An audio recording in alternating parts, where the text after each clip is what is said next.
मेरे मसीह भाई बहनों, आप सभी को जय मसीह की। परमेश्वर आपको, आपके परिवार को बहुत आशीष दे और आपके जीवन को परमेश्वर सदा खुशियों से भरे और आपके जीवन में हर एक जो आपको जरूरत है, जो आवश्यकता है, इन वचनों के द्वारा परमेश्वर पूरा करे। जैसे चलते हैं वचन की ओर।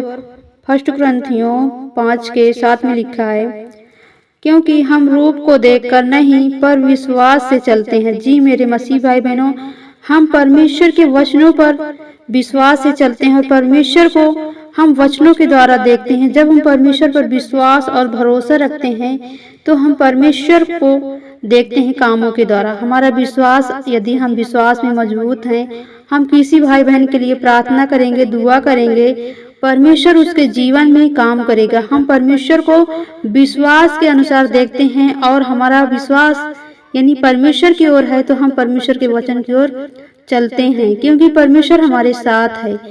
उसका ना तो कोई रूप है, ना तो कोई रंग है, ना तो कोई आकार है। वो एक आत्मा है। जो विश्वास करते हैं परमेश्वर उनमें सदा वास करता है, परमेश्वर की आत्मा उनमें रहती है। मेरे प्रिय भाई बहनों, हमें विश्वास रखना है। जैसे याकूब 1:2 में लिखा है, हे मेरे भाइयों, जब तुम नाना प्रकार की परीक्षाओं में पड़ो तो इसको पूरे आनंद की बात समझो। जी मेरे मसीह भाई बहनों, जैसे परमेश्वर ने याकूब को इतना हिम्मत दी, इतना विश्वास था उसका कि उसके जीवन में सब कुछ खत्म हो गया, फिर भी उसने परमेश्वर की ओर अपना विश्वास कम नहीं किया। वो परमेश्वर की ओर अपने मन को लगाए रखा। वो प्रतिदिन परमेश्वर की हुजूरी में जाता था, प्रार्थना करता था, विनती करता था। मेरे प्रियो, हमें भी परमेश्वर के वचनों पर चलना और परमेश्वर का आदर करना है। परमेश्वर की जो आज्ञाएं हैं उसके अनुसार चलें। हम परीक्षाओं में पड़े तो सही, पर परमेश्वर हमें उस परीक्षा में पड़े ना रहने देगा। हमारे जीवन में दुख तो है, पर परमेश्वर हमें उस दुख से निकालेगा। परमेश्वर हमें हर एक दुख से आजाद करेगा। जब हम परमेश्वर पर विश्वास रखेंगे और दुख में भी आनंद के साथ परमेश्वर से मौजूद है, हमारे साथ परमेश्वर हमारे साथ रहता है। जब हम समझेंगे सचमुच परमेश्वर का आनंद हम में है, परमेश्वर हमारे साथ हमारी मदद करता है, हम पूरे दुख को आनंद के साथ जब समझेंगे और परमेश्वर को अपने सम्मुख जानेंगे तो परमेश्वर हमें हर एक दुख से, हर एक परीक्षाओं से निकालेगा और अपने राज में बहुतायत से परमेश्वर हमें बढ़ाएगा।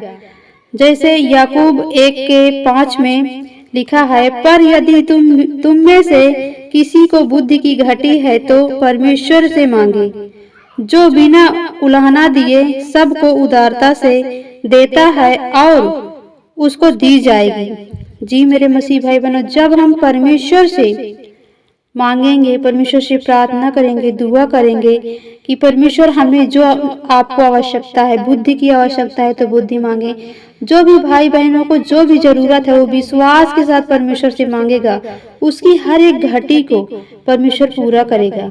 परमेश्वर से मांगे हम तो परमेश्वर हमारी सुनेगा, क्योंकि हम परमेश्वर पर जब भरोसा और विश्वास रखते हैं और उसी के सामने अपने हाथों को फैलाते हैं, अपने मनों को परमेश्वर की ओर लगाते हैं, तो परमेश्वर हमें बिना उलाहना दिए सब कुछ उदारता से देगा और हमारी जो जरूरत है, जो आवश्यकता है, परमेश्वर उसे पूरा करेगा। क्योंकि परमेश्वर का वचन कहता है कि उसे दी जाएगी।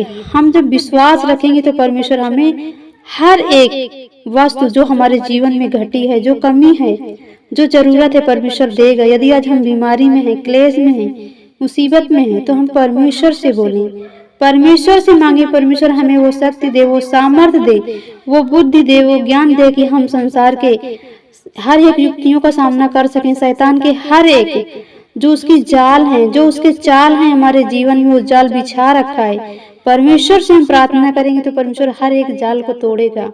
हमें वो ज्ञान देगा, वो बुद्धि देगा कि हम शैतान के हर एक रूप को जान सकेंगे, उसके हर एक चालों को समझ सकेंगे। परमेश्वर की ओर से है कि शैतान की ओर से है। हमें परमेश्वर से मांगना है। परमेश्वर पर जब हम विश्वास करेंगे, भरोसा करेंगे तो परमेश्वर हमें देगा। जैसे कुरिन्थियों 1:24 में पढ़ेंगे, यह नहीं कि हम विश्वास के विषय में तुम पर प्रभुता जानना चाहते हैं, परंतु तुम्हारे आनंद में सहायक हो, क्योंकि तुम विश्वास ही से स्थिर रहते हो। जी मेरे मसीह भाई बहनों, जब हम परमेश्वर पर विश्वास करते हैं और उसके विषय में हम ना तो किसी से कुछ कहते हैं, ना तो हम उस पर कोई भी ऐसे हमारे मन में गलत विचार आता है तो हम परमेश्वर की ओर होते हैं, क्योंकि हम परमेश्वर पर यदि विश्वास करते हैं, भरोसा रखते हैं, तो हमारे मन में कोई भी सवाल नहीं उठेगा, क्योंकि हमारा सच्चा परमेश्वर है। जब हम ये जानकर उसकी आराधना करते हैं, उसके सम्मुख जाते हैं, तो परमेश्वर हम पर क्या करता है, अपनी सामर्थ प्रकट करता है, वो अपनी प्रभुता हम पर करता है, क्योंकि परमेश्वर हमसे प्रेम करता है। हमारा आनंद परमेश्वर से है। परमेश्वर पर जब हम विश्वास रखेंगे और उसी में स्थिर रहेंगे, तभी परमेश्वर हमारे हर एक दुख को, हर एक क्लेश को दूर करेगा, क्योंकि वो जानता है हमारे मनों को, हमारे हृदय को। ये मेरे बेटे मेरी ओर हैं, ये मेरे बेटे मेरी बेटियां मुझ में भरोसा और विश्वास रखती, इन्होंने सब कुछ मेरे नाम से छोड़ा है। तो परमेश्वर हमारी हर एक आवश्यकताओं को पूरा करेगा, हर एक जरूरतों को पूरा करेगा। वो अंत तक हमारे साथ रहेगा। जब तक हम जीवित हैं, परमेश्वर हमारी मदद करेगा, सहायता करेगा। और यदि हम विश्वास में ही हमेशा बने रहेंगे और परमेश्वर की आज्ञाओं पर चलेंगे, तो परमेश्वर हमें इस जीवन में भी आशीष देगा, और जब मरने के बाद ये हमारा शरीर नरक जाने से भी परमेश्वर बचाएगा। हमें बस परमेश्वर पर विश्वास रखना है और परमेश्वर को संपूर्ण मन से हम अपने हर एक काम को सौंपें। हर एक परिस्थिति में हम परमेश्वर के सामने खड़े रहें, तब परमेश्वर हमारे विश्वास को देखेगा और आपके परिवार में परमेश्वर खुशियां और शांति और आनंद बनाए रखेगा। और यीशु मसीह के नाम से परमेश्वर आपके जीवन में आपको सदा आशीषित करेगा। आपके बच्चों को परमेश्वर उन्नति की ओर लेकर जाएगा। परमेश्वर आपके परिवार को, आपके हर एक घर के सदस्य को बहुतायत से आगे बढ़ाएगा। लोग देखेंगे कि सचमुच ये परमेश्वर के जन हैं, इनमें परमेश्वर की आत्मा रहती है और परमेश्वर इनकी कोई भी घटी नहीं करेगा। परमेश्वर हमारी हर एक घटी को पूरा करेगा जब हम विश्वास के साथ परमेश्वर के सम्मुख जाएंगे और हर पल हर घड़ी उसी को स्मरण करेंगे, तो परमेश्वर हमारी हर पल हर घड़ी हर एक घटी को पूरा करता जाएगा। वो हमारे मार्ग को सीधा करता जाएगा। वो हमारे हर एक रास्ते की जो बाधाएं हैं, जो हमारे जीवन में दिक्कतें हैं, परमेश्वर दूर करेगा और हमारी हर एक गलतियों को, हर एक गुनाहों को परमेश्वर क्या करेगा, माफ करेगा। जब हम परमेश्वर के योग बनेंगे, तो मेरे प्रियो, परमेश्वर इन वचनों के द्वारा आपको, आपके परिवार को बहुत आशीष दे। आमीन।